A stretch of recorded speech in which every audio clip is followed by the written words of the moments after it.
Hey guys, Alex here. I am the host of the Dream is Disease podcast and also a positive mindset coach. And I'm really excited to be an ambassador for Yana because I just think it's amazing really that there's brands out there who are willing to support the discussions and open up the conversations around mental health, because at the end of the day, this is something we all have. We all have mental health.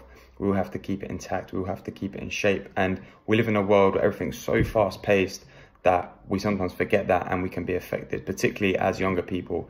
And, you know, my own personal journey was I spent years being unhappy with myself and not realizing it until I got to a point where I had a breakdown in front of an ex-girlfriend. And that was the first time that I really, not even just said it out loud, but admitted to myself that I wasn't quite feeling how feeling myself really, and was in a bad spot. And since that day, about 6 years ago, I basically dedicated my time to my own self-development, my own growth. And then from that, I decided to help facilitate other people's growth and their learnings and their self-development and all of those things through the podcast that I do, through the coaching work that I do, through stuff that I post on my own Instagram. Everything is kind of geared towards trying to help people find those moments of clarity for themselves and kind of understand the conversations around mental health. And some of the things that I personally find really helpful for me are exercise. Exercise is such a big one for me. I try and get to the gym in the mornings, most mornings, because that is just a great way to start my day nice and clear head, clear mind, but also pushing myself at the same time physically and challenging myself in the early morning. Meditation is another big one. I love meditating. I try and do 20 minutes a day.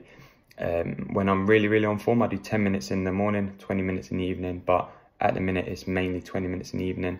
Also love to read. Reading just helps me zone into what I am focusing on in that book, and it just helps me kind of just be in the moment more, to be honest. And then other stuff is like, I love going for long walks. I love being outside to clear my head.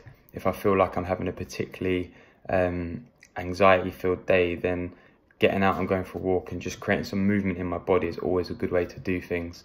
And what else? And the main things really, they're the main things that I do. And then obviously, like I said, I create a lot of stuff around and like I said, I create a lot of stuff around those conversations. So that's kind of my story, a little bit about me. But it is important to remember it is okay not to be okay. If you feel like you are not in a space where you feel like you're not yourself, or you're a bit of a shadow of yourself in a way, then find someone to talk to. It doesn't matter who it is, just talk to someone. If you don't want to talk to someone, write it down.